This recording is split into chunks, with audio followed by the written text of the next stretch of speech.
There's never been a better time to get outside and experience the benefits of nature. Discover nearby trails and explore the outdoors with All Trails. Download the free app today and find your outside. Hello, passengers, and welcome aboard the TV Pilot's License with service to Everwood and Everwood, Colorado. We ask that you please fasten your headphones, secure your podcasting device, and remember that here at TV Pilot's License, we support all sorts of dreams, career aspirations, maybe a dream of achieving something great, or hey, maybe even a wet dream, but make sure that you're cleaning up after yourself. Welcome to the TV Pilot's License. My name is Geoff Kerbis, joined by Max Singer. Max, how are you doing today? Well, this town sure ain't big enough for the two of us doctors here, Jeff. My gosh, well, Max, there's nothing greater than taking a little break from the city life and going out to the middle of nowhere, a town that once had the third largest chili cook-off in the world in Everwood. But before we dive too deep into this pilot and this WB classic, do you mind telling folks what this podcast is all about? Everwood, Colorado, with its opera house and chili cook-off, what's not to love? Here at TV Pilot's License, we break down and analyze the pilot episodes of some of TV's most famous, or in some cases, infamous shows. We learn more about how these shows came to be and were originally made, if they're effective pilot episodes and making us want to watch more, if they can be made today. Go back and stream our old episodes from wherever you listen to podcasts. Check us out on YouTube and TikTok to see our smiling faces. And if it is your first time flying with us, then welcome aboard. Max, before we go to sponsor and before we even dive into Everwood, I genuinely have a question for you, which is when we were picking out the show this week, you mentioned, hey, Everwood, this looks like something for us. Do you have any familiarity with the show before we watched this pilot? None whatsoever. I wanted to do something that was soapy and melodramatic, and I remember that there's like a young Chris Pratt in it, and that's really all I had. How about you? Yeah, no, for myself, this is one of those things where it's like, it's one of those shows that you hear people talk about and you're like, oh, that's just like, that's a made up thing. Sort of like how people talk about that they actually watch The Big Bang Theory, where you're like, no, you don't. It's just, even though it's America's #1 show. So I was actually very excited to hear more and like see for myself what was the hype on Everwood. This actually is when I officially stopped mixing up Everwood and Summerland. Those are kind of the same show in my brain. Those are very much, one is beach, one is not beach. One is beach, one is mountain. I think that is how the studios even got them. Yeah, summer and wood are like kind of how you separate those two in your brain. Ready to experience something new? All Trails helps you find your next hike. Whether you're looking for something nearby or planning a trip, read reviews from real people like you to choose your trail and know what to expect. You can also download the map in case service gets spotty. Plan and experience your next hike with All Trails, the app for exploring the outdoors. Download it today and find your outside. Well, Max, before we dive too deep into Everwood, a quick word from our sponsor. Well, Max, let's go to Colorado. And let's start off with a quick synopsis. A widowed brain surgeon from Manhattan moves his 2 children to the small town of Everwood, Colorado, which that is absolutely what we watch, with maybe a few details and wait a minute moments left out. But can you tell the audience a little bit more about how this show got made? Let's go to Colorado, a sentence every millennial has uttered at least once in their lives. Today, we are talking about the pilot episode of Everwood, which originally aired on September 16th, 2002 on the WB, and the show's creator, Greg Berlanti. We've talked about Berlanti once before on this podcast in our coverage of You. Go back into our archives for more on that Netflix series. Berlanti rose to prominence in the 90s as a writer and later executive producer on Dawson's Creek and its short-lived spin-off Young Americans. With family soaps like Dawson's Creek and Gilmore Girls succeeding, the WB looks to continue its dominance in this marketplace, searching for a teenage boy-driven pilot to add to their lineup. Pitching in-house, Berlanti gets the green light on a concept of a widowing father struggling to parent his piano prodigy son and his precocious sister. The team was lucky to land their first choice for the role of Dr. Andy Brown and Treat Williams, a star of Broadway and film since the late 70s, who I first got to know as the villain in the Billy Zane classic, The Phantom. While the rest of the show was filmed around Park City, Utah, the pilot was filmed in Calgary, Alberta. That's a different province of Canada than we usually film TV pilots from. The show was ordered a series to serve as a companion piece alongside Seventh Heaven and WB's lineup. Today's pilot is directed by Mark Pisnowski, known for his work on My So-Called Life, NYPD Blue, and later, Gossip Girl. Well, Max, thanks for telling us a little bit about how the show got made. Let's dive in. And we're sort of on a streak right now of these shows that have these foreboding voiceovers that might be giving us a little bit of a clue of what's going to happen. But in this instance, we get a character who is not there on the day of Why Is Today Different, but instead is telling us what he knows about Why Is Today Different. And I want to hear from you. Was this refreshing, or did you just say, oh no, this is about to go poorly? This narrator is too reliable. I need some real third-hand sources on this. I need this to be much more wild and fantastical. I was not expecting this to have almost a fairy tale voiceover to begin, and a very long voiceover exposition at that. But what do we know? We are not in Everwood, Colorado. We are in a very ritzy part of Manhattan, getting to know the Brown family. I am immediately drawn to Delia Brown, the daughter, because she's sitting at the breakfast table wearing a Knicks hat. And, it is still recent enough that I could say, listen, Delia, 2001, the team's just kind of been blown up. There's going to be some rough years ahead of you in your childhood, but hang on, it's going to get a lot better for you. Max, when I say it, I'm looking at my notes and I say, I recognize that Knicks hat. That's Max's Knicks hat. Like, literally, I cannot swear enough. Like, Max owns that exact Knicks hat, and I knew he was engaged from the beginning of this show. Meanwhile, I'm looking at that brownstone that the Browns own, and I'm like, oh my God, how much money are we dealing with here, and how successful of a brain surgeon is our Dr. Brown? I do feel like I've seen this opening 1,000 times, though, where it's the semi-chaotic family breakfast. The wife is telling the husband, you can't be late for the big recital. He's like, I don't know, honey, I've got work. And it's like, everyone needs something. The little girl is the precocious one. It's always the youngest one who has like the quick, snappy jokes. We're going to take cracks about the state of New Jersey in here, just shots at New Jersey for no reason. Dad is too important to be bothered with the family affairs. Like, we've seen all this before, right? Yeah, no, there's nothing new happening, right? Like, we have the teenager who's super angsty and you can tell doesn't really like his dad. And that's going to be something that we're falling into. Shout out to Gregory Smith, who plays Ephraim. The names of the children in the show are something that I would like to take notes on, because Ephraim and Delia. Boy, Ephraim and Delia, you must hate your children just like a little bit, or like really didn't want to have kids and said, well, they're going to be punished for existing. But Gregory Smith is someone that's fond to me because of the classic 1990s movie of Small Soldiers, which I don't know if you remember that, Max, but boy, do I. And that was a childhood hallmark moment for me.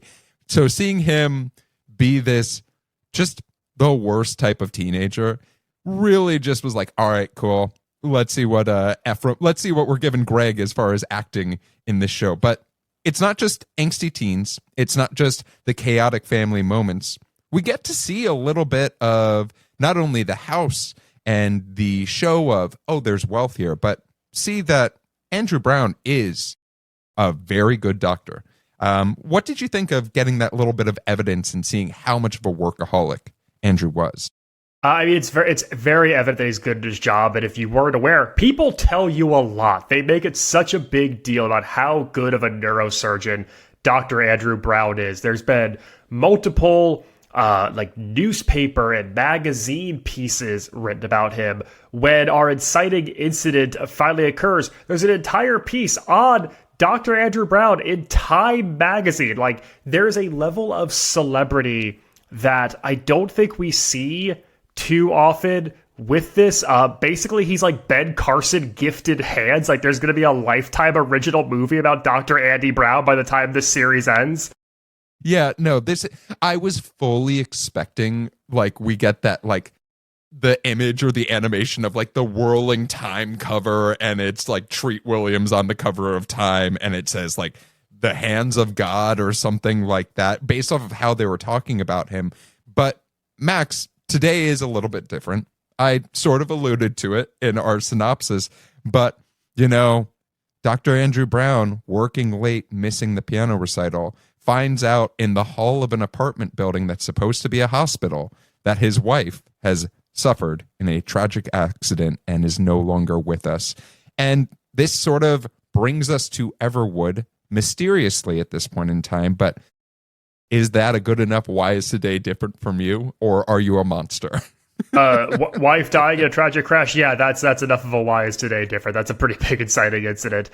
I want to get your thoughts on a very interesting Treat Williams scene before we leave for Everwood, which is when we get a complete opposite side of the coin moment in treating this same patient from an earlier scene. Or earlier on, it's, you're in good hands, I'm going to save your life, we're going to do this complicated surgery.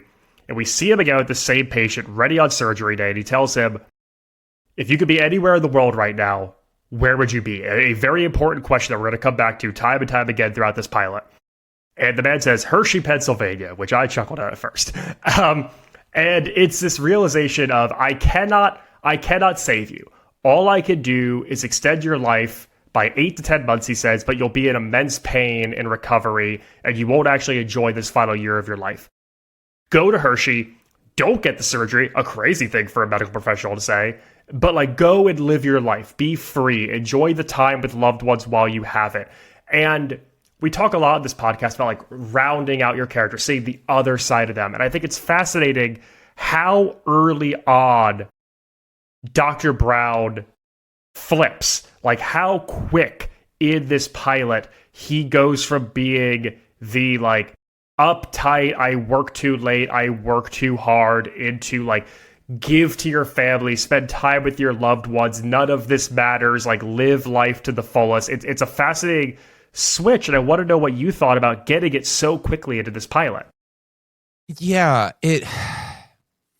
I appreciate that it was the scene that happened immediately after we found out that his wife was dead, if that makes sense. And they sort of allude to the idea that like time has passed in some shape or form. We don't know exactly how much, but it is, you know, death and tragedy cause people to do things that are very out of character, out of norm, and in many instances snap out of a psychosis that we tend to put ourselves in, of daily routine and just like how we go about things, maybe falling in or out of love of our career. So at the moment in time, I was sort of like, okay, like I guess this makes sense. Especially I have a note in my notes, which is where they should be, where it says literally, does a little peek Dr. behind the curtain. Brown, yeah, a little peek behind the curtain. I don't put my notes anywhere else. But does Dr. Brown hate the medical system?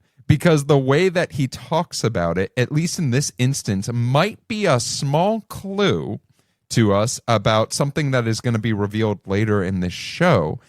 And I like the idea of giving us this small instance of like, hey, this is in a moment of grief, you have that thought and you decide, or that big life moment, you decide, all right, I'm going to change things up and I'm going to start evangelizing what I believe is the right thing to do in these moments. Yeah, this is very soapy. It is very melodramatic, and there's a lot of WB hallmarks with it. But I am so glad that even in this dark moment, they didn't make Dr. Brown like totally curmudgeon-y and shut off from the world. There's a lot of very interesting mediations on grief that we'll get to as this pilot progresses, but to make this character trying so hard to see light in the world and to kind of lead with this optimism when faced with the worst thing that could possibly happen to him is a very strong character choice, and it's going to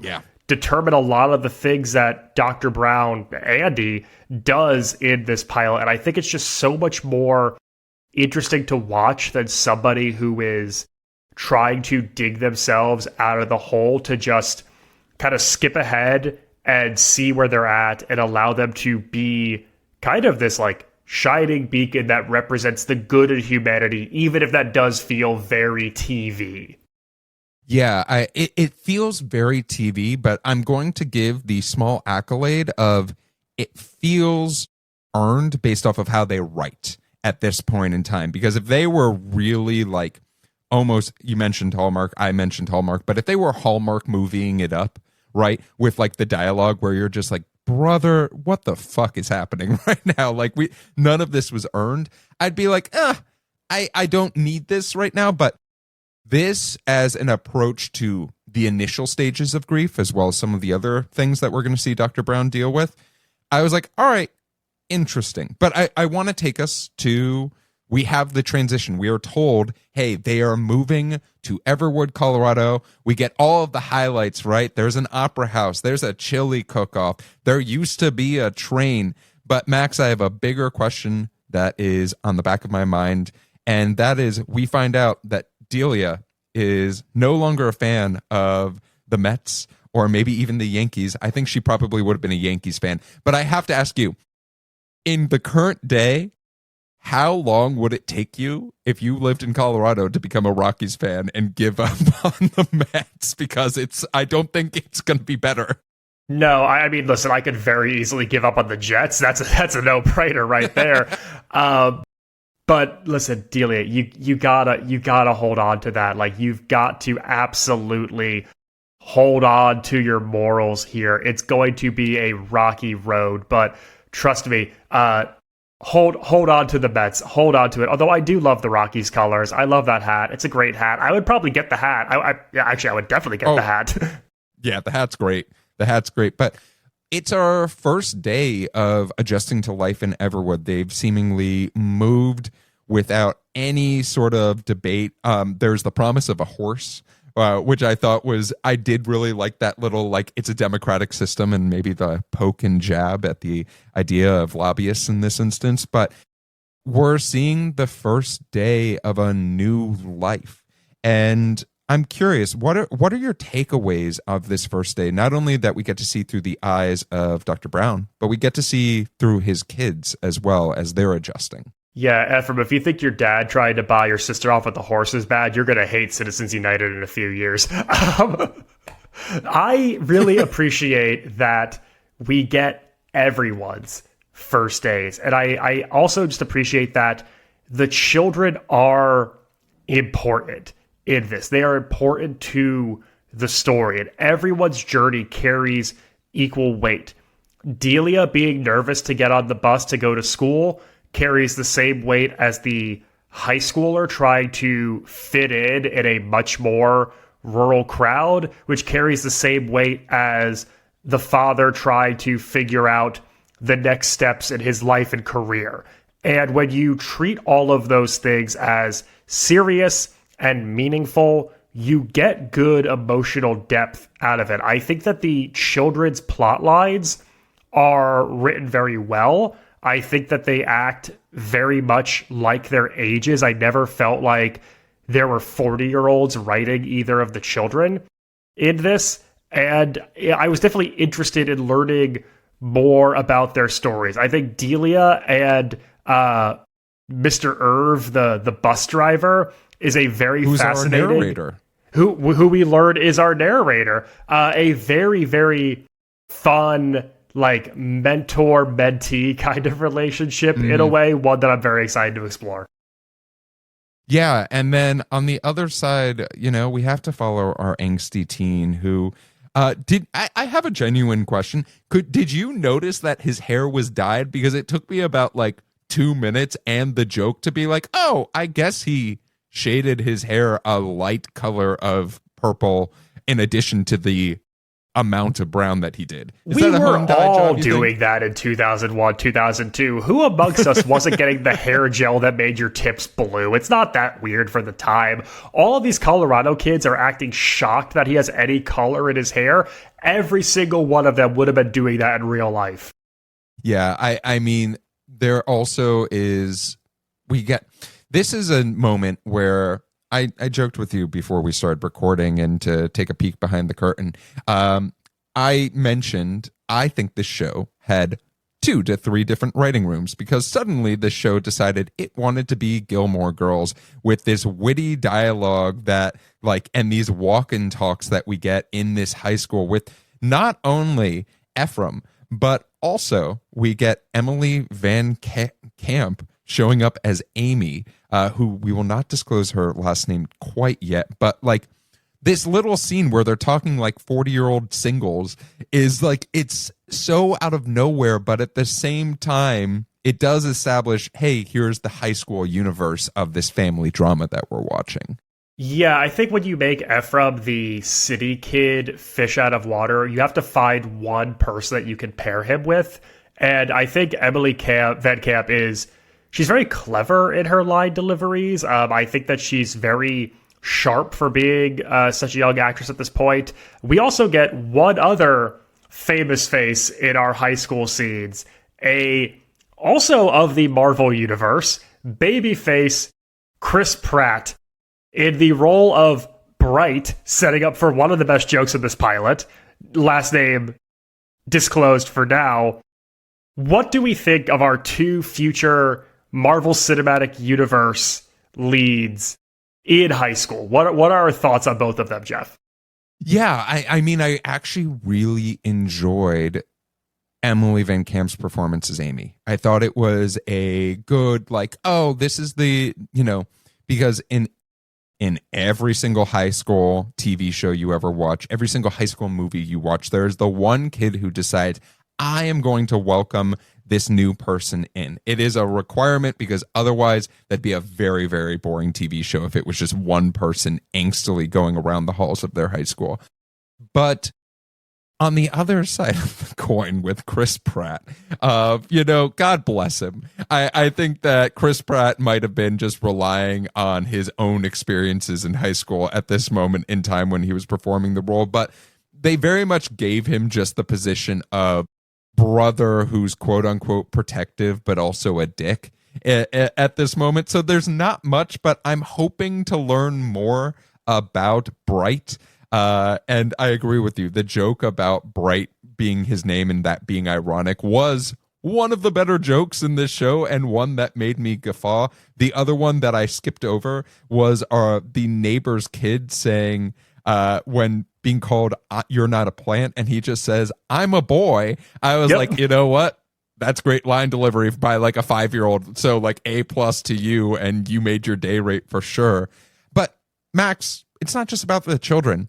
Dr. Brown is setting up a new life, and he wants to practice in a town that already has a town doctor. What do you think about this storyline of maybe setting up anew, and you have a rival who seems to be a little bit of a piece of work? I think this is a very fascinating rivalry that they set up with Dr. Abbott, the second generation town physician, and Andy's just lack of caring for any of Dr. Abbott's complaints about him setting up shop. I think it is fun, and when we learn what Andy's true motivations are, it becomes even clearer the form this rivalry is going to take over this season and perhaps even this series. And what I really appreciate is that they never give away the ghost with Dr. Brown. There's a lot of motivations that are done, things that he feels compelled to do, whether it's I don't want to be in this strip mall office. I want to build it in this decommissioned train station. And he's hell-bent on that, and we don't know why. There's a lot of keeping you tuned in to figure out why he's doing the things that he does that I think are very fascinating. I also love that he basically moved to this town and turned into an Eddie Bauer catalog.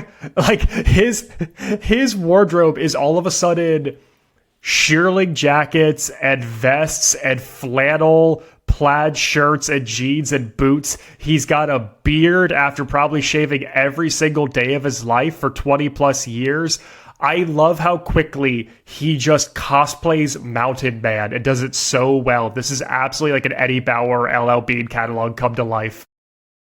Yeah, I mean, I was cracking up and like literally being like, oh yeah, this is like the guys who cosplay that they're cowboys when they visit like Jackson Hole and like Vale and suddenly have to wear cowboy boots and cowboy hats, even though, hey brother, we know you drive a Range Rover and you have not worn in those boots, so you're going to have some big old blisters on the back of those heels. But I want to talk about, as we're starting to see the roots being put down in Everwood, right, by Dr. Brown and reluctantly his children, there is two different versions of dreaming that we see happen in front of us.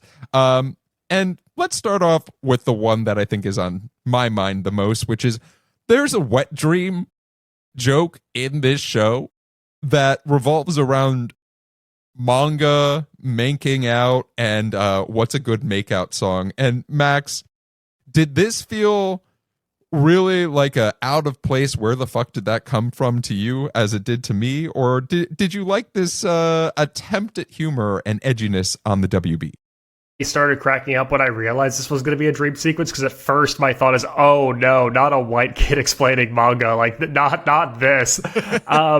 And as we realize what this is and how absurd Ephraim's dream is, from the makeout song conversation to the ways of talking risque that they, for worse, put on Emily Van Camp, I was cracking up. And I think that it's also telling that this show has the confidence to throw in this kind of non-linear storytelling, where it's like, we're going to use dream sequences in a variety of ways in this pilot to tell our story and reveal information. And yes, to end it with the button of the realization that it is a wet dream must have sent a shiver down the spine of everyone who was a producer on Seventh Heaven, who realized this was the show they were going to be paired with for the next year.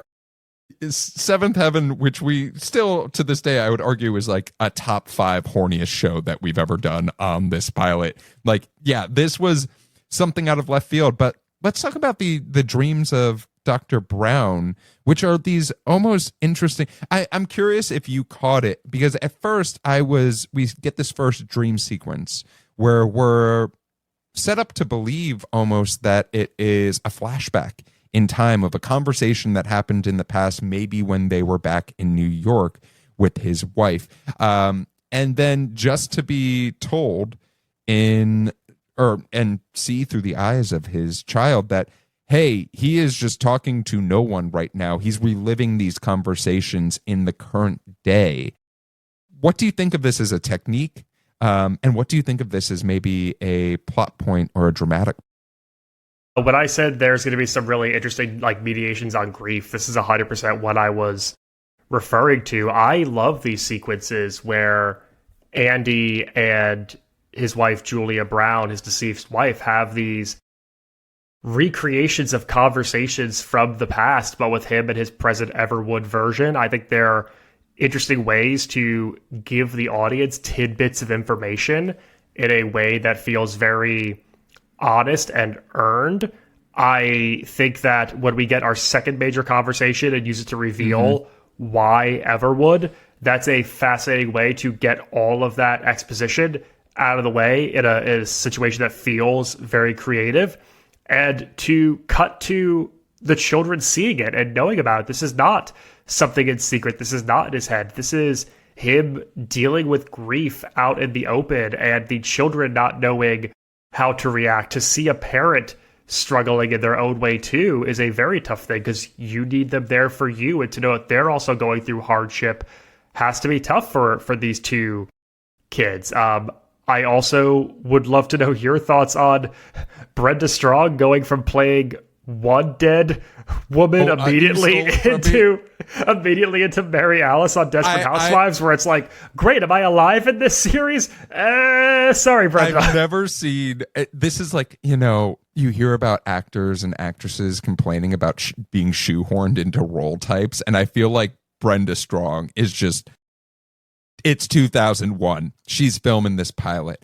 pilot show comes out 2002. She's like, I'm a regular, but I'm dead. So hopefully I can book something new. And then she gets the script for Desperate Housewives, and they're like, and keep in mind, she was not the original choice for her character in the original version of that pilot, right? And she's like, oh, I get to be on Desperate Housewives?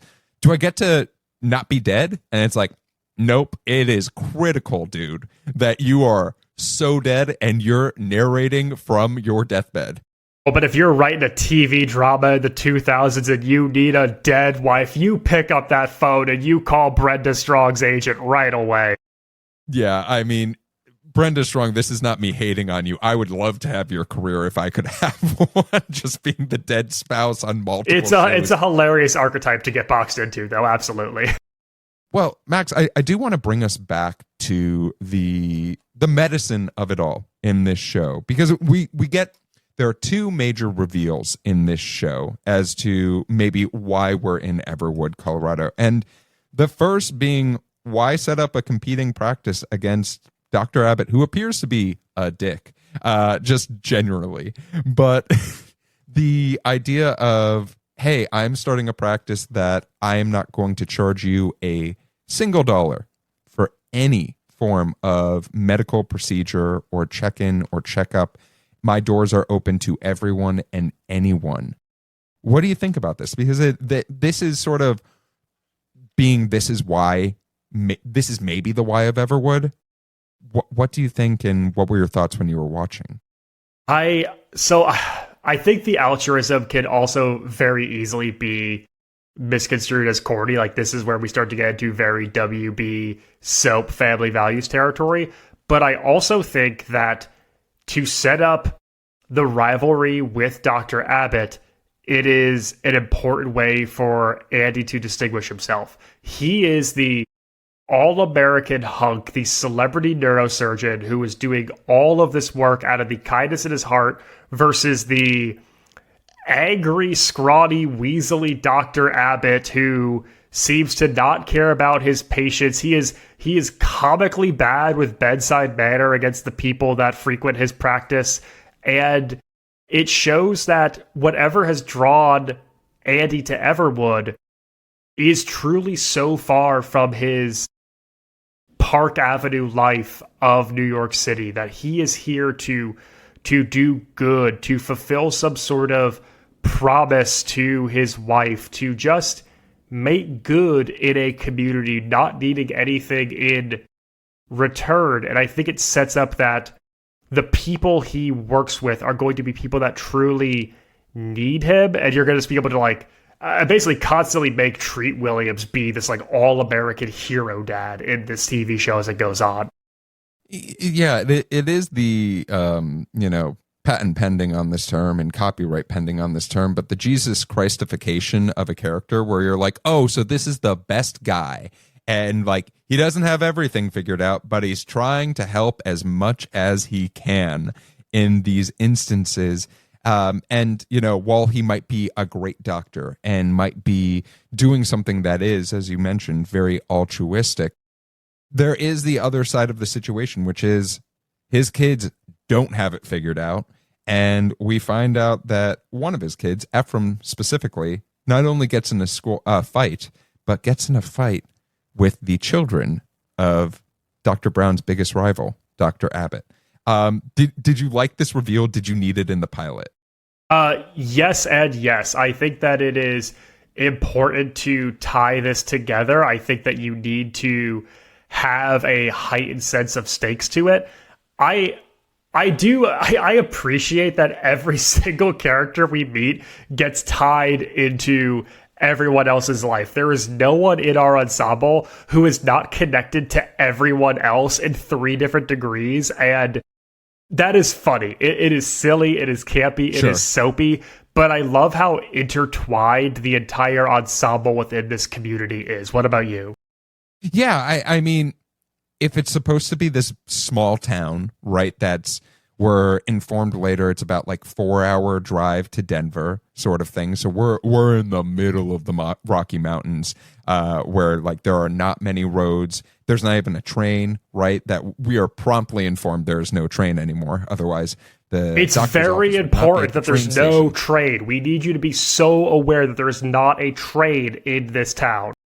That, you know, I was like, I fully expected it, because I did find it interesting. There's that little small clue at the beginning where you're like, why is she only giving her first name? Because people have first and last names. And normally if you're that precocious as like a 15-year-old, you're going to be like, oh yeah, I'm Emily Abbott or Amy Abbott in this instance. Instead, she's just like, I'm Amy.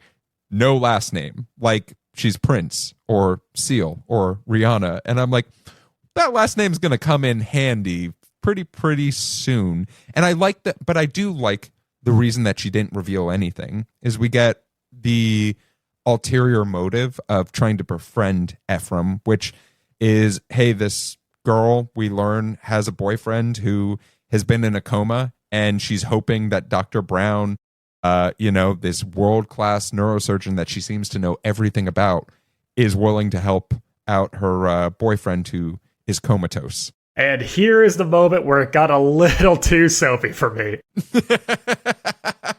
That you Emily, can't have a soap opera without a coma.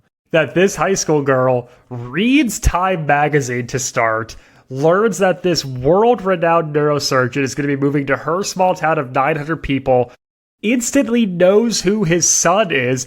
I'm not even sure how she figured that out unless the entire family was in this photo and she clocked him immediately. Befriends him, leads him on to basically introduce him to her coma boyfriend, hoping that his father can save his life and take him out of the coma. This is where we start getting into deep, deep soap opera territory. Well, Max, I want to one-up the soap opera territory of this show. Because not only do we have the big fight where between Ephraim and between Dr. Brown, where they're screaming at each other in front of their own house, which is, I will say, that is the biggest acting that we see, where we're just like, all right, you two, go and scream at each other and hopefully, make up at the end.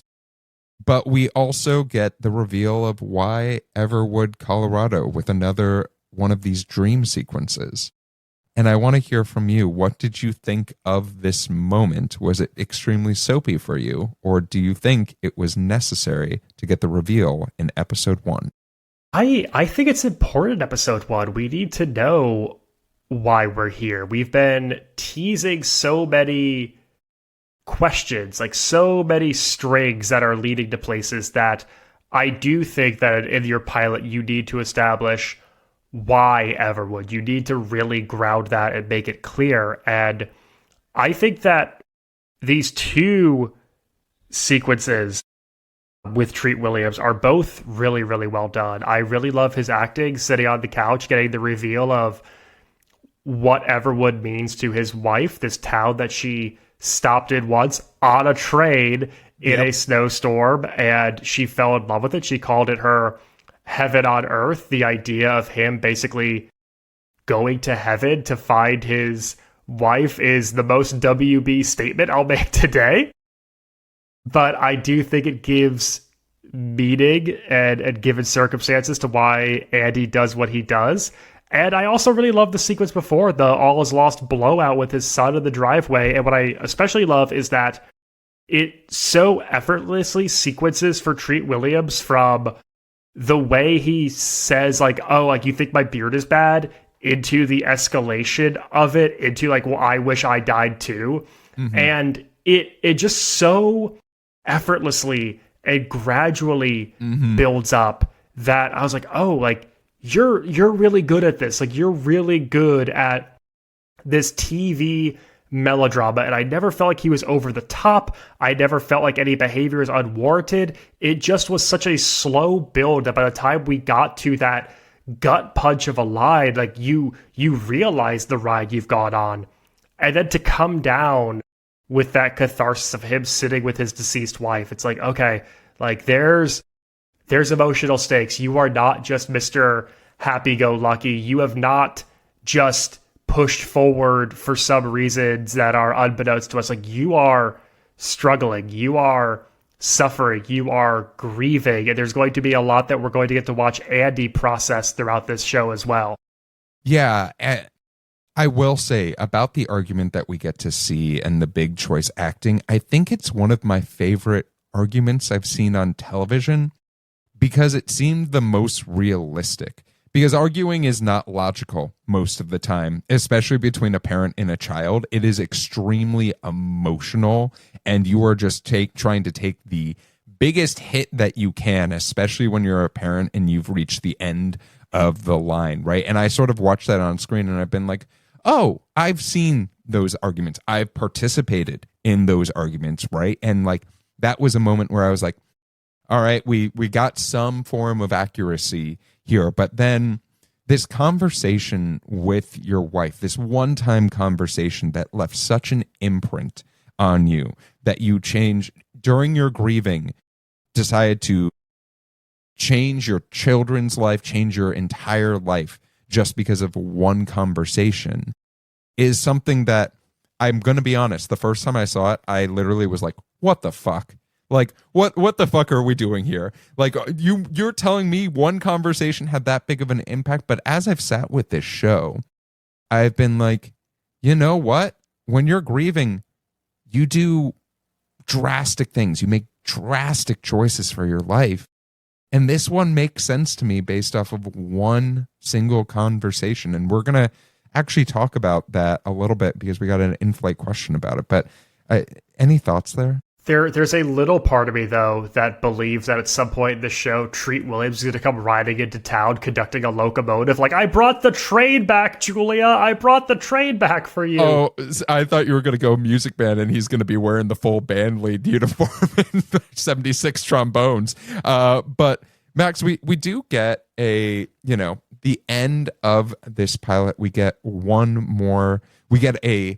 some of the worst miming of playing a piano I've ever seen in my life. No, don't move on from this. We got to keep talking about it. Don't you dare move on from the piano playing outro of this episode. We get the reconciliation, and I need to hear from you.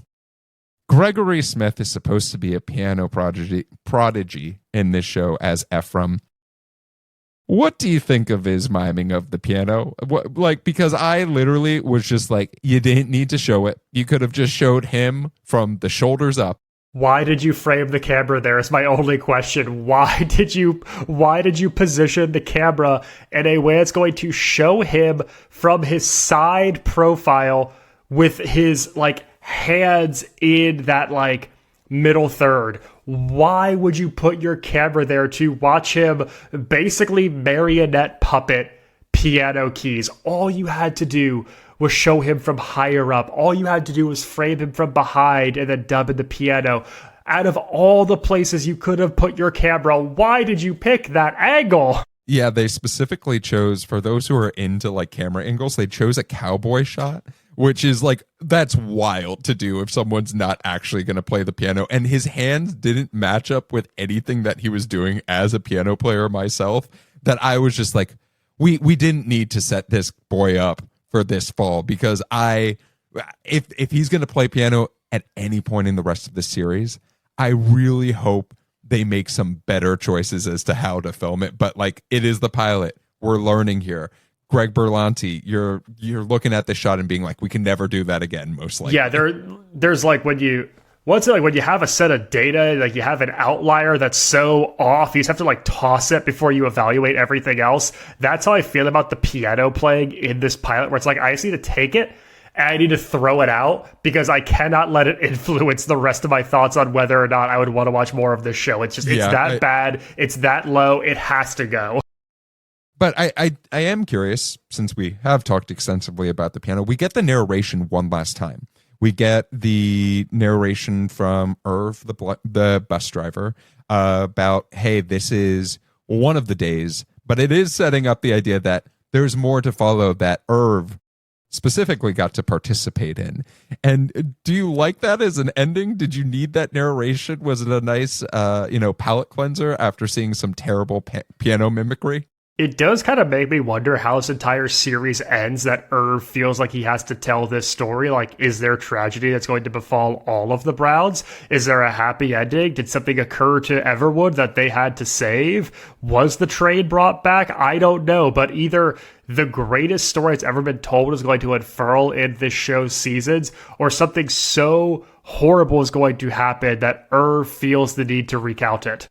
Yeah, no, the train does come back and tragedy does occur. But Max, all 900 people in the town were hit by the train. The entire town was hit by the train. It was actually Train Dog ran through every single person in the town. Max, you're looking at me like you don't know what Train Dog is, and I want you to go and look that up on your own time. Because I was thinking like the Coors Light Silver Bullet Express train. Yeah, no, you did used to have a stand-up joke about the Coors Light Silver Bullet train that had some real classics back in the day.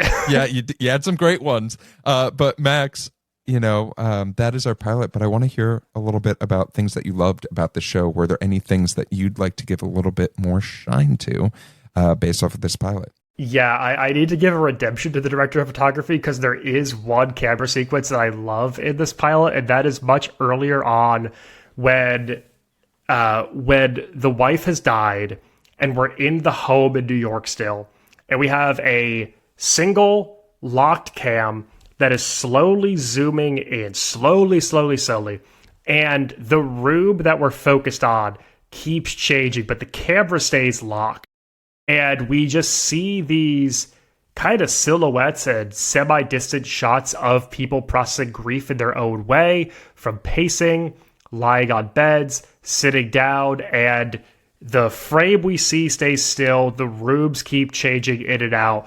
And I thought that was a really powerful way to show the passing of time, to show the grieving process, to show how every member of the Brown family was dealing with this tragedy.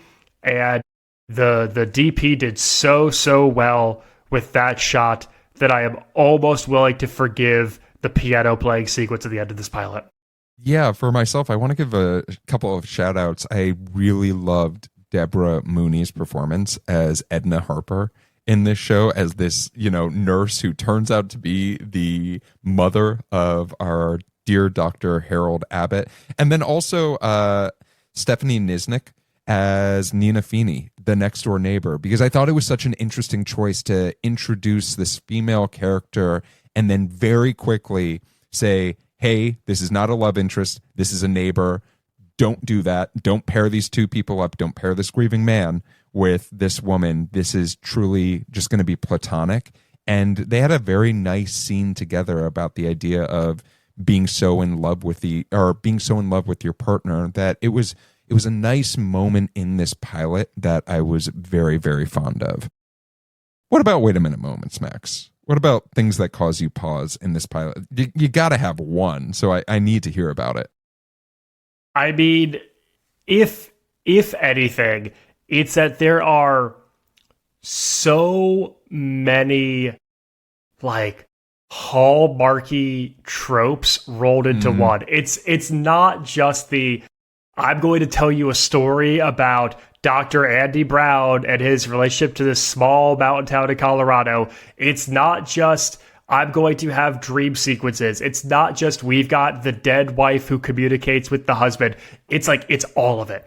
It's so much. There are so many soapy calling cards rolled into one. Like any single one of those might be like, oh, this is an interesting little way to add to the story.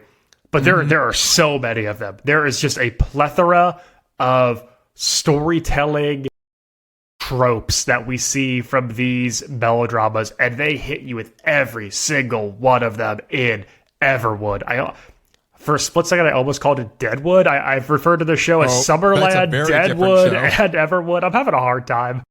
Yeah, for myself, there is a lingering concern in the back of my brain that Dr. Abbott may or may not have a brain tumor, because there are multiple instances or pieces of evidence that I would like to present to you, Max. First, the scene where he just mentions that he smells his wife's perfume that has been discontinued and then leads him to the train station. Little bit of a okay. Like I was expecting to meet someone, like to maybe meet someone who's like this happenstance or like this, oh, this person was destined to meet them and they happened to wear the perfume. Then we get these two dream sequences where he is seemingly awake and seeing his wife and having conversations. That also is concerning. And then the third, the thing that was presented to us first was the idea of sometimes people do worry about brain tumors pressing against portions of your brain when you make big life-changing decisions like moving to the middle of nowhere, Colorado. So if you know if Dr. Everwood has a brain tumor as one of the leading brain, or Dr. Brown has a brain tumor as being one of the Dr. Everwood. He is Dr. Everwood. Dr. Abbott would have some complaints about that as well. But I truly do think there might be a brain tumor scenario in this show, and who knows? Maybe we'll find out if we watch Season more. 4, he has to operate on his own brain. Yeah, he's fully awake. But we do have one more question, Max. This in-flight question came to us via Instagram from Mary Kate in LA. And Mary Kate asks just a very simple 4-word question. What is your Everwood? So there's a couple of options that I'm going to present to you, which is your Everwood could be, hey, this is my idea of heaven on earth. I want to give you that opportunity. Or you can do the funnier thing, which is, what is the place you and your spouse have talked about one time? And that's where you have to move based off of one conversation. So I'll let you make that decision. So I think if I was going to do this, if I was going to pitch what my Everwood is, I would have to say like Central Coast of California, like Santa Barbara County. Mm-hmm. I think that's a place to me that it is beautiful, it is serene, it is coastal, it's a little bit quieter. There's so many little towns in there that are truly one road, like one road little towns in the Santa Ynez Valley. And I think to go there and to just have like a simple artisan shop, I don't know, maybe I get really good at baking bread or something like that. Like that would be my Everwood. Just a little tiny, off the main drag Santa Ynez Valley town in the Central Coast of California. Love that you chose the sentimental answer, because I will choose the comedic one, which is Alexandria, Kentucky. Yes, if you are familiar with Alexandria, Kentucky, let me enlighten you. It is a couple stops on the highway away from the Corvette Museum that is also located in Kentucky. So that's a big plus. You got something to do. You're not too far away from the Speedway that is located in Kentucky as well. That is one of the best road trip exits I have ever visited, because there is every type of fast food establishment that you would ever want. Real estate's really cheap. You can be an expert at whatever field you want. And Max, you might be wondering, how do I know so much about Alexandria, Kentucky, which is very different than Alexandria, Virginia. I have driven past it no less than 35 times in my life, going on road trips between Indiana or Cincinnati and Nashville, Tennessee to visit my in-laws. So highly recommend, if you're looking for a place in Kentucky to live, that might be it. Follow-up question. When you said it's by the Speedway, do you mean a legitimate motor speedway or a speedway gas station? I mean both. So, hey, brother, you get ready and you have some fun with that, because we're moving to Alexandria, Kentucky. But MK, thank you so much for that in-flight question. If you want to be like MK and submit your in-flight question, make sure to follow us on Instagram. We put that call every week. But maybe you have one off the top of your head or a suggestion for our podcast. You can submit those at tvpilotslicense.com or shoot us a text and leave us a voicemail at 213-290-1713. Before we talk a little bit about the history of Everwood, a quick word from our sponsor.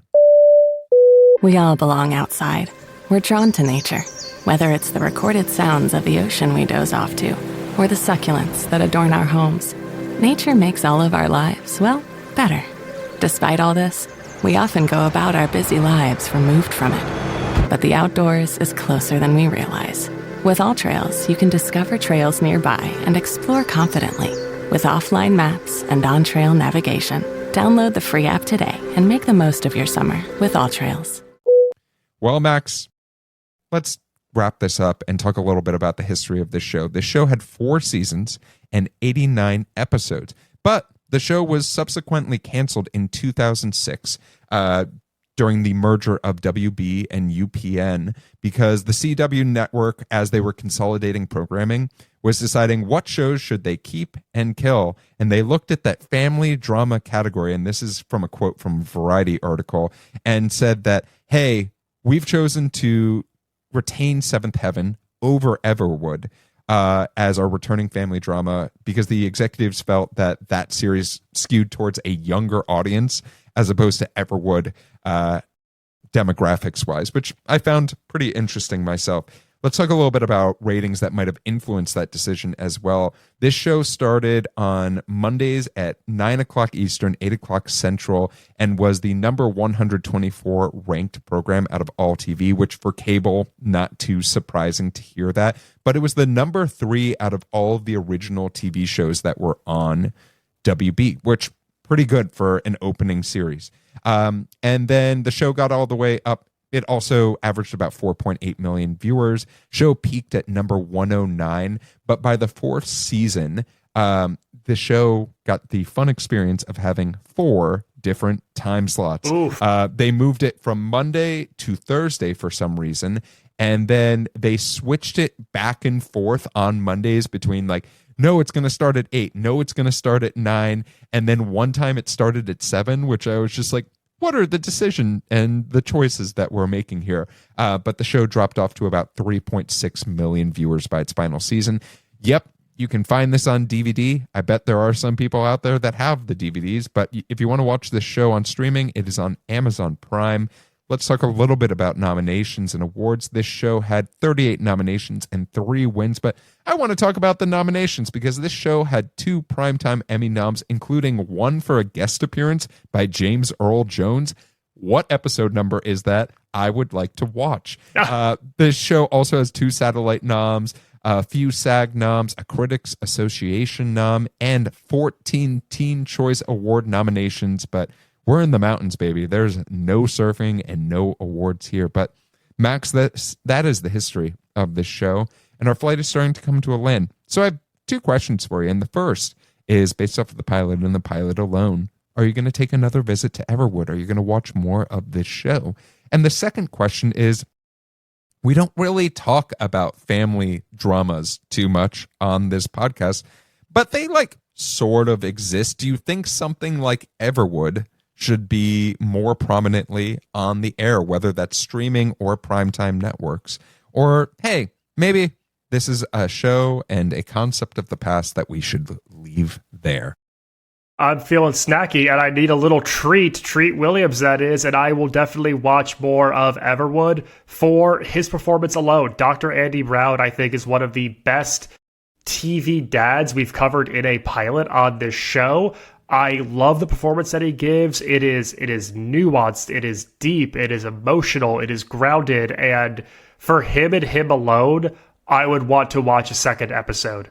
As for your second question, I think this is a genre that continues to give. I think shows like this paved the way for This Is Us, for Brothers and Sisters, for Parenthood, for all of these shows that cover family drama, these kind of primetime soaps that aren't Dallas and things like that. And I think that this genre always finds an audience. And I think that it's something that we will continue to see. I think it's shifted its way from just being on like WB into being something that can hold its own on like an ABC or an NBC. And yeah, I definitely look forward to seeing more shows in this vein. Yeah, and for myself, I did not know how I was going to answer this question going into this podcast. I got to be completely honest, but the more I've thought about it, the more I think I will be also visiting Everwood by car, not by train. But as far as the second question, as long as there's going to be families, right? As long as there are families, there is going to be family drama, and there's going to be networks that want to talk about that family drama. Now, some of them skew a little bit younger, right? Some of them skew towards that teenage focused drama where it's more about the kids than about the families themselves. Some of them skew older, where we're talking about like adult children, very similar to Parenthood, which you mentioned. But I think that there is a place. It just has to be tell a story, and sure, you can recap things that we see on every single one, but there is an opportunity there to also have a little bit of a new perspective and tell stories of new families that do exist to this day. I think you and I are both finding ourselves very engrossed in something that fits into the former that you mentioned. Yeah, nope. I think we are very engrossed, and we're waiting for maybe next summer a certain movie that we can both turn pretty to. Full recap podcast coming next year? Yeah, maybe. Hey, if you want a full recap podcast leading up to that movie, I think Max and I would both be willing to do the Summer I Turned podcast very, very soon. But Max, that is our flight of Everwood. But before we go, I want to make sure that folks can find you wherever you want to be found. So, Max, where can folks find you? You could find me winning the Everwood, Colorado Chili Cook-Off and on all things social media at Maxwell Singh. And you can find me dreaming with my eyes open. But if you're looking for me on social media, you can find me at Run Geoff Run. If you're looking for the TV Pilot's License, you can find us anywhere you listen to podcasts. Make sure to rate, subscribe, leave a comment. It does really help us out, and we have y'all to thank for us being able to add advertising into the podcast. It does help out the pod. If you have a question for the show, maybe an in-flight question like MK, make sure to submit those on our Instagram, tvpilotslicense.com, or leave us a text or shoot us a voicemail at 213-290-1713. Watch out for some of the stuff that we have coming up. We love to give previews of that when we can, but with the plane landed and the seatbelt sign off, we look forward to flying the bright skies of the TV world with you again soon. Until next time, keep your eyes on the skies and your fingers on the dial.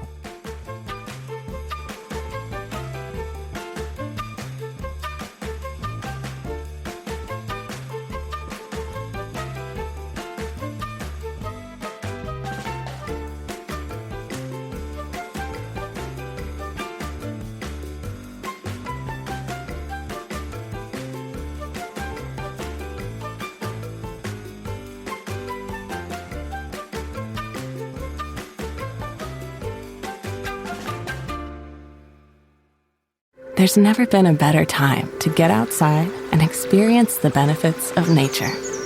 Discover nearby trails and explore the outdoors with All Trails. Download the free app today and find your outside.